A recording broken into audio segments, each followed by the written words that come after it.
View ব্যবসার একটা যন্ত্র নষ্ট হয়ে গেছে। এই যন্ত্র আর কখনোই ঠিক হবে না।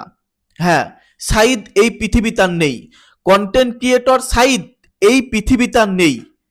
আমি কেন এই কথা বলতেছি যে ভিউ ব্যবসার যন্ত্র নষ্ট হয়ে গেছে? যথেষ্ট কারণ আছে, অনেকগুলো কারণ। একটা মানুষকে নিয়ে এত পরিমাণে সমালোচনা করা যায়, একটা মানুষকে নিয়ে এতটা আলোচনা করা যায়, একটা তাও অসুস্থ মানুষকে নিয়ে, মৃত্যু পথযাত্রী একটা মানুষকে নিয়ে কত সমালোচনা আপনারা করেছেন একবার বিবেক দিয়ে ভেবে দেখুন তো। আমরা কোনো কন্টেন্ট ক্রিয়েটরের নাম এখানে প্রকাশ করতে চাচ্ছি না, আমরা কথা বলবো, আপনারা বুঝে নেবেন। একটা মানুষকে নিয়ে কত পরিমাণে সমালোচনা করেছেন, তাও অসুস্থ মানুষকে নিয়ে। এই সাইদকে পুরো বাংলাদেশের কাছে ক্রিমিনাল বানানো হয়েছে, পুরো বাংলাদেশের কাছে প্রতারক বানানো হয়েছে এই সাইদকে। বিবেক দেখুন, ভেবে দেখুন, নিজের বিবেককে প্রশ্ন করে দেখুন কি করেছেন আপনারা। এমনও প্রশ্ন তোলা হয়েছে তার লিভার ক্যান্সার হয় নাই, তার টাকার নিশা জাগছে, আরো চাই রোগ জাগছে, এমন কথাও আমরা শুনেছি। কেন ভাই? একটা মানুষকে নিয়ে কত সমালোচনা আপনারা করেছেন, আপনারা তো তাকে নিয়ে ভিডিও ঠিকই করেছেন, কেন তাকে আপনারা এক প্রকার ইউজ করেছেন। এমনও কন্টেন্ট ক্রিয়েটর আছে তাকে নিয়ে 100-এর উপরে ভিডিও বানাইছে। কত সমালোচনা করবেন একজন ব্যক্তিকে নিয়ে? আমরা দেখলাম সাম্প্রতিক সময়ে একজন কন্টেন্ট ক্রিয়েটর 35 লক্ষ টাকা উঠিয়ে দিল। এই টাকাটা নিয়ে প্রথমে ক্রেডিট নিয়ে ঝামেলা রাখছিল এক কন্টেন্ট ক্রিয়েটর আর একটা কন্টেন্ট ক্রিয়েটরের সঙ্গে, ক্রেডিট নিয়ে। এখন কিসের ক্রেডিট নেবেন আপনারা? মৃত্যুর ক্রেডিট নেবেন নাকি বাঁচানোর ক্রেডিট নেবেন?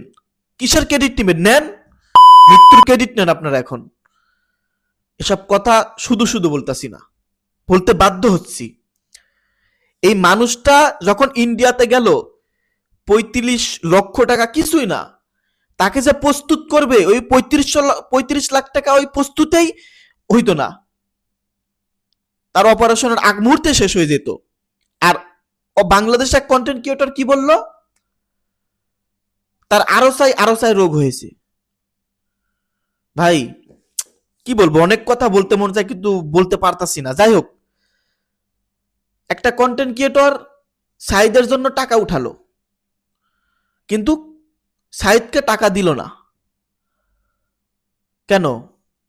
যেই ব্যক্তিরা টাকা পাঠিয়েছিল তারা কি হাওয়া দেখে টাকা পাঠিয়েছিল? সাইদকে দেখেই টাকা পাঠিয়েছিল। তাহলে কেন সাইদ বেঁচে থাকতে সেই টাকা তিনি নিজে চোখ দিয়ে দেখতে পারলো না? সাইদ না বাঁচলো, তার পরিবারকে তখন দেখা উচিত।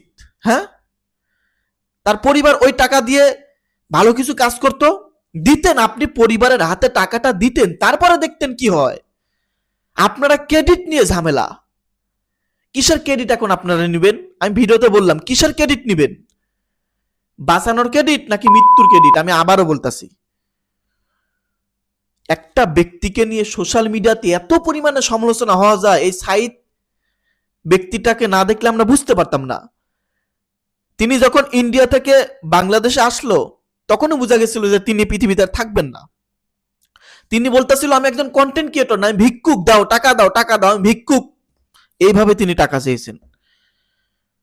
একটা মানুষকে দেখে মানুষের একটা মায়া হওয়া উচিত, কিন্তু কিছু কিছু কন্টেন্ট ক্রিয়েটর মায়া তো দূরের কথা, তাকে নিয়ে আরো মিথ্যা গুজব ছড়িয়েছে। হ্যাঁ, ছড়িয়েছে। আচ্ছা, আমি একটা প্রশ্ন করি, সাধারণভাবে ঠান্ডা মাথায় একটা প্রশ্ন করি। আপনারা যারা ভিডিওটি দেখতেছেন বা আমাকে নিয়ে কিছু মন্তব্য করবেন কমেন্টে, ধরেন আপনি আমাকেও চিনেন না, সাইদ তাকে কোনোদিন দেখেনি নাই, এবং যেই কন্টেন্ট ক্রিয়েটর গুলো টাকা উঠিয়েছে, ফান্ড কালেক্ট করেছে, তাদেরকেও আপনারা কোনোদিন দেখেন নাই। কিন্তু এই সাইদকে আপনারা দেখলেন হঠাৎ করে একটা ভিডিও। এখন ভিডিও দেখার পর তার এ টু জেড আপনারা সমস্ত কিছু জেনে গেলেন, তার সঙ্গে কি কি হয়েছে। আপনারা কিন্তু কাউকে চেনেন না, কোনো কন্টেন্ট ক্রিয়েটরকে চেনেন না। কি করবেন আপনারা? নিজের বিবেক দিয়ে ভেবে দেখুন তো, তার 35 লাখ টাকায় কি এনাফ? বিদেশ থেকে যারা টাকা পাঠিয়েছিল তারা সাইদকে দেখেই টাকা পাঠিয়েছিল। যাই হোক, বললে অনেক কিছু বলা যায়। আমার তো মনে হয় ভাই গতকালকে হয়তো তার জানাজা শেষে মাটি হবে, তার কবরের পাশে গিয়ে অসংখ্য মানুষ ভিডিও করবে, বানাবে ভাই। দেখুন, আমি বলে রাখলাম, তার কবরকে নিয়েও ভিডিও বানাবে, ছাড়বে না।